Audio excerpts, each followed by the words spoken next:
Coming to you from my loft in my office, you can see the posts and beams behind me.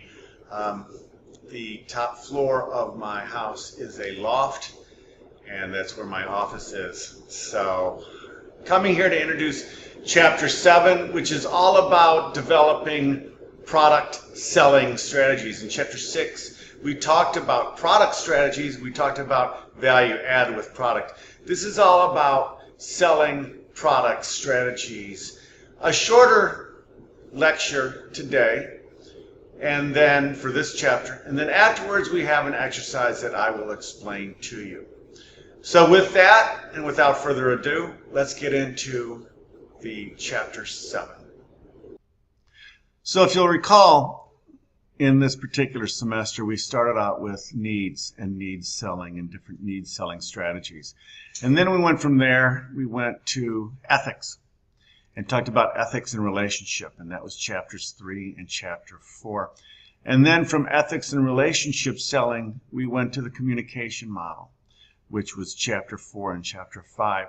From there now, we're starting to go into product strategies, which is chapter 6 and chapter 7. We talked about what makes up a product, all the different things that makes up the product with the value add, and all the service and all the warranties and all the different things. Now we're going to talk today about product selling strategies. Remember, we do use spin selling for our selling strategy, but we want to make sure now we're incorporating the product selling strategy into that as we move forward. So the first thing we need to do is talk about product positioning. All of you that have had Marketing 101, for those of you that are business majors, for those of you who are not, Marketing 101 talks a lot about positioning, how to position your product, how products are positioned. Generally speaking, in the marketplace, there's all types of room for different positions within a product. If you take a look at, say, the car industry or the automobile industry, you take a look at Chevy Cruze, positioned as a very economical, inexpensive car transportation, point A to point B, and economical not only to buy, economical to drive, economical to get serviced, good on gas mileage, etc. It is your basic car. It's what I drive. Then if you look at other positioning, you got your Audi A4, which is about the same size as a Chevy Cruze, but it's way different than a Chevy Cruze. I mean, there's nobody that's going to mix up a Chevy Cruze from an Audi A4. It's positioned as higher end. It's positioned for psychological segmentation. It's positioned for a high-end segmentation. And then you take a look and you look at the Lexus and those sporty coupes from the Lexus, which is positioned even higher than, say, the Audi A4. So there's all kinds of different positionings. Look at a watch. You've got your basic Timex watch, and then you've got your quartz watches all the way up to Rolex watches. So positioning involves decision and activities that create a certain concept of the product in the customer's mind. There's a lot of people that go for high-end cars. They like high-end cars. They like how they feel in a high-end car. They like what they look like when they arrive in a high-end car. That is a benefit. That is a value. That's the value added to that person in that high-end car. So it is aimed at a particular market segment, a more affluent market segment, a segment that looks to show their affluence by the car in which the car they drive.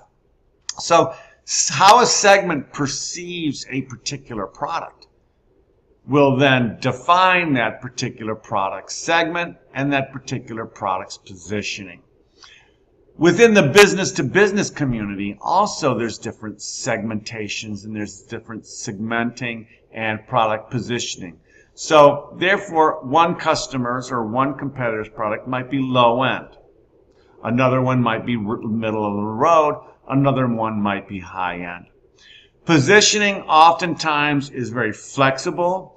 Positioning oftentimes will depend on quality, oftentimes will depend on price and other things that are involved in positioning, and we're going to get into that in the slide in just a minute. So there's all types of different things that go on with positioning. So what a good salesperson will do is match that positioning with the particular product's needs or buyer's needs. If a buyer needs an economical car to go from point A to point B economically and reliably, a Chevy Cruze would be the way to go. If a prospect or a buyer wants something that is more higher end, that's going to make a statement, but not real high end, they'll go for the Audi. If in fact they want to make a statement, they want to go for high end, they'll look for a Mercedes coupe or they'll look for a Lexus coupe. It all depends on what the needs of the buyer is and what the buyer wants. And that also depends on the buyer's problem. The buyer might have a problem of simple transportation, or the buyer might have a problem that they want to improve their status. All that is all about need selling and all about spin selling, which we've talked about in the past. So the next thing that we've got to talk about, other than positioning, is differentiation. Differentiating a product between one and another. Differentiation is the ability to separate one product from another based on a different bunch of attributes as well as benefits of the product. Sources of differentiation could be quality, could be price, could be convenience, economics, delivery, service, warranty, all types of things. When we talked last night and when we role-played the roofing, say, different roofing materials, we talked about quality. We also talked about warranty, whether it's a 20-year warranty roof or a 30-year warranty roof or a 40-year warranty roof.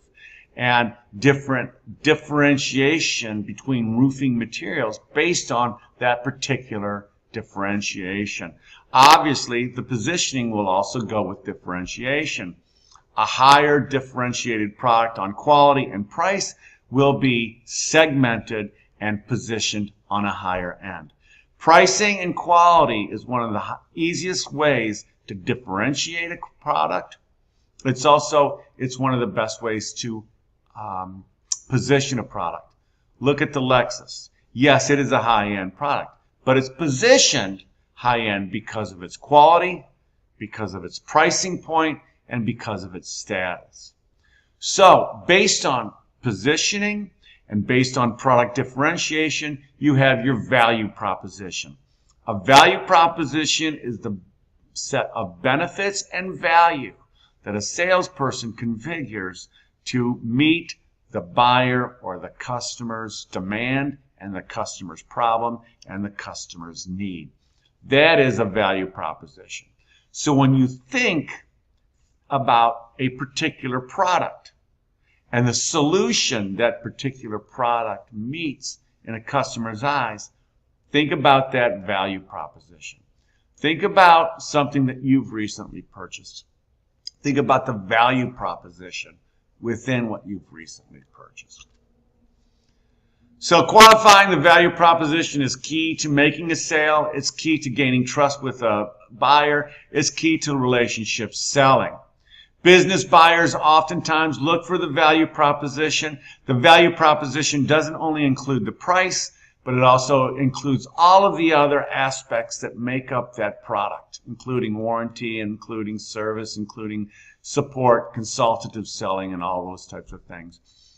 The value proposition also determines how your solution will impact business results. The last module we talked about, I talked about my brother. He's a really good example because he sells a commodity product. The product is all the same quality and much the same price, although my brother can set his price higher because of the consulting that he does and because of the value that he brings to the operation. The value that he brings that impacts a particular company or a particular product, or a particular company or a particular run that the company is making.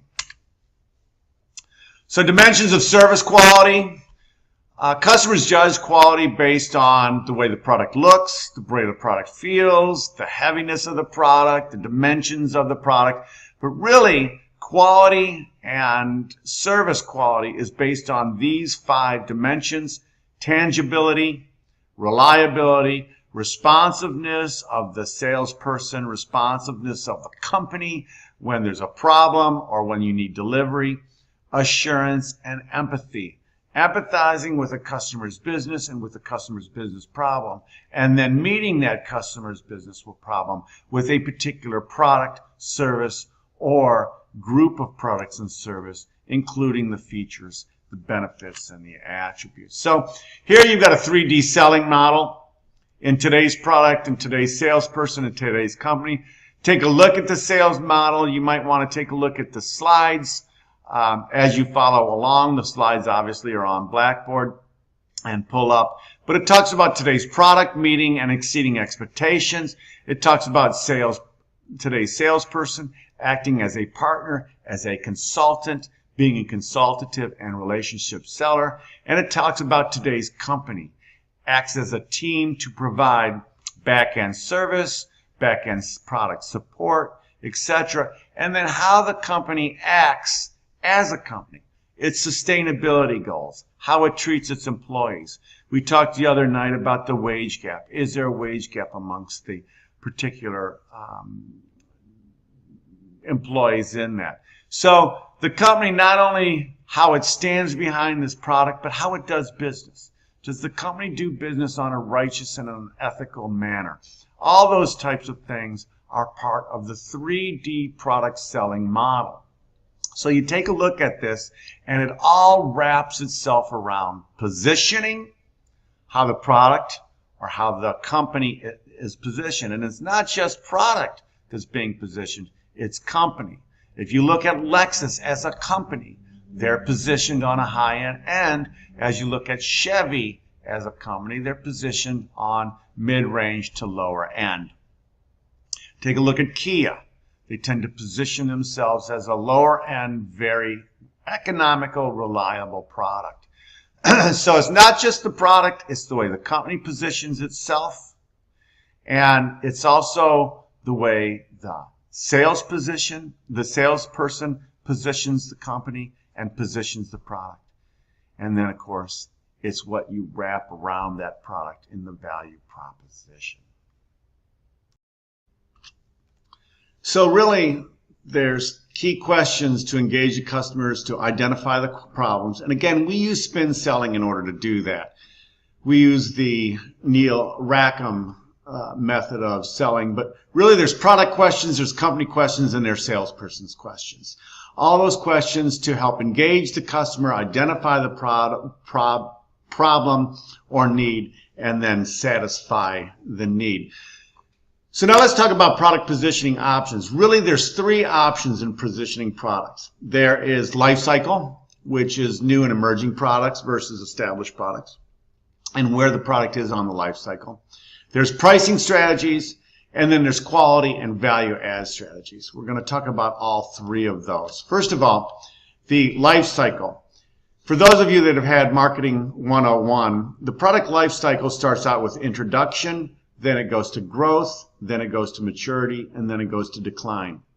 In different stages of the life cycle, you're going to position your product differently. For instance, in the introduction and early growth stage, you're going to position your product usually at a higher price and higher end, because generally speaking, in that particular life cycle, usually you're the only one out there. So you're going to position your product higher priced. You're going to position your product as unique, one of a kind, etc. The advantage over the available substitutes, the advantages over what's available now, because you are the new product out there. You're the new man on the block. Generally speaking, in the early stages of the life cycle, you're going to get a higher price. You're going to get lower sales volume. During the growth, you're going to position yourself as the number one, generally speaking, because you were the first out there. But pricing comes in, because that's when competition comes in. So oftentimes your pricing strategy has to reflect the competition coming in during that particular time in the life cycle. So usually prices drop, but revenue increases because volume increases. Then in the maturity, in the mature stage of the life cycle, you're going to differentiate your product usually through quality or some other means. So that really is the product life cycle and how one would differentiate themselves within that product life cycle. So here's a chart on new versus mature product selling model. When the product selling strategy is new and emerging products, you're going to develop new levels of expectations. You're going to establish new standards, focus on creating new markets, higher pricing emphasis on teaching people or teaching the market what the product is and what it'll be used for. When you're in a mature and well-established, then you're going to emphasize brand superiority. You're going to emphasize the value add that you can bring out, the unique features that you can bring out, maybe some service functions that you can bring out, quality, etc. So really, in the selling model or the life cycle selling model, you'll see that you're going to act differently or you're going to sell differently depending on where the product is in the life cycle.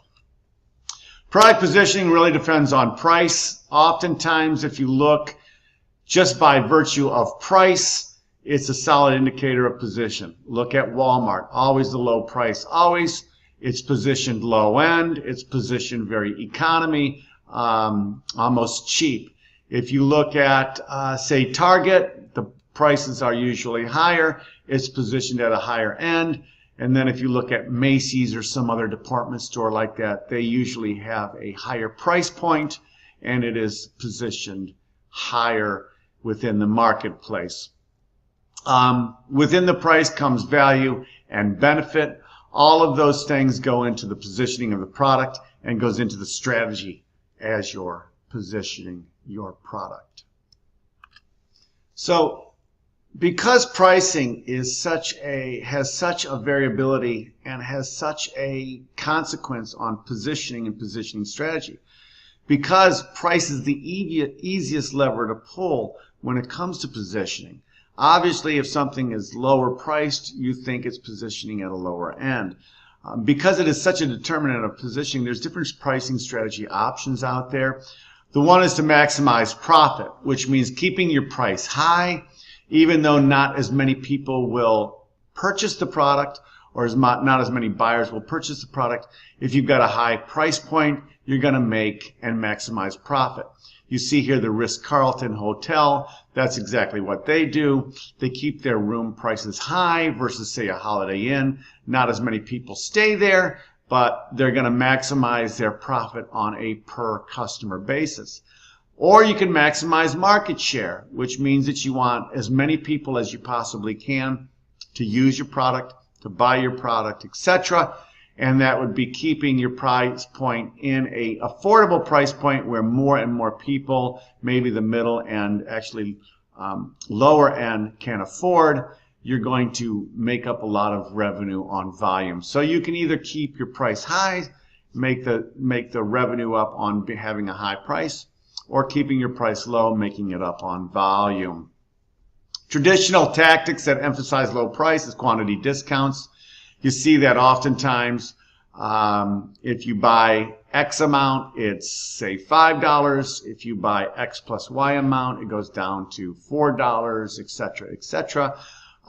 There's seasonal discounts. Often find that on clothing in the February time frame. After the big sales for Christmas, etc. There's promotional allowances. A promotional allowance, Kohl's oftentimes does that, where they have promotions, buy one, get one free, etc. Promotional allowances also happen in B2B. A promotional allowance would be, say, for instance, Kraft macaroni and cheese, giving Wegmans a promotional allowance and saying, we're going to drop the price on the macaroni and cheese. You can either pocket the savings or you can use the savings for promotion, etc. There's trade or functional discounts. Oftentimes that happens in the automobile industry where Chevy will give Bob Johnson, say, a trade or a functional discount. And then there's bundling and unbundling of product features. That would be where you could have say, a service bundle along with the particular product. Before asking a low price, before pricing, hitting that pricing level, one must ask themselves, is pricing critical? Is pricing one of the things that holding the sale up? Many salespeople make a mistake because they immediately discount price thinking that's going to make the sale, and oftentimes price isn't that important to a particular buyer. It might be something else. Setting a price can be a firm's most complex and important decision. Generally speaking, they look at what the market can bear, or they look at what is available on the marketplace now and price it the way competition is. If you're the only one in the market, generally speaking, you can, and especially if there's very little substitutes, generally speaking, you can price the product higher. And then the other thing is bundling service with price. How important is the service? If service is very important, you can bundle that with the particular product and charge a higher price. Professionals' fees, charging for professional fees is always a difficult thing. When I was a consultant, pricing my particular product or my particular training modules were often difficult. What I would look at is I would look at what the market would bear, as also look at what the competition was charging. I was always on the higher end of the pricing point simply because we did a better job. When I looked at professional fees when I was in the optics industry and I was selling for Bausch & Lomb, one of the problems that doctors always had was they knew how much to price their contact lenses, but pricing their professional fees was oftentimes something that they struggled with. So here's a value-added selling model. This is a really good model. I like this model, starting with generic pricing, where there's generic product, where there's really no differentiation, all the way out through the potential product with all of the different differentiation, customers' perceptions, salesperson's knowledge, mutually discovered possibilities. This model is in your book, and the book does a really good job of explaining this model. It's something that I think is important as we move forward. Generic products start at just a particular product, and then you go from the express product, the value-added product, and potential product. Again, you can read the slide here. It all goes back to this particular model, which is explained very well in the book, which is talking about the value-added pricing strategy and the value-added product selling model. So that concludes this particular module. What I'm going to explain now is the exercise that I want you to complete for next Monday as homework. What I want you to do is I want you to write your own role play.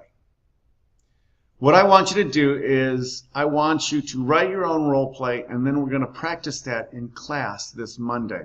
Last week I wrote the role plays. They were very simple, easy role plays, but I want you to put a little bit more thought into yours. What I want you to do is I want you to develop a selling scenario. You are calling on a particular buyer. Give the situation where the buyer is in, give the situation you're in. Then I want you to pick a product. It doesn't matter what product you pick. You could sell a golf club, you could sell service, you could sell beer, you could sell wine to a particular grocery store. You could sell a food product, you could sell clothing, you could sell anything you want. You could pretend like they're a buyer and you are a particular fashion designer and you're going to sell clothing. Whatever selling scenario you want to come up with is fine. I want you to pick a product, and I want you to determine the total product solution, including the value add that your product has. Then, as you can see on the funnel here to the right, I want you to develop questions to ask the buyer in each one of the phases of the spin selling. If you want to refer to those phases, please refer to Chapter 2 if you need to go back and review the different ones. So I want you to prepare questions. I want you to write the buyer scenario, and then I want you to practice that on Monday. So think. I want you to think about your scenario, but I also want you to think about the buyer scenario. So develop a selling scenario, determine a product, determine the solution, and the need that the buyer might have. Follow the spin selling to develop the product and the price, the product and the solution scenario, including situational questions, problem questions, impact questions, and need payoff questions. Write the buyer scenario and get ready to practice that on Monday. You're going to practice that. You're also going to turn it in. So you're going to need two pieces of paper. One is your particular questioning and your particular questioning strategy. The other piece of paper you're going to want to give to whoever is going to be the buyer for your scenario. I hope you've got it. If you have any questions, please email me. With that, I am going to sign off, and I will talk to you on Monday.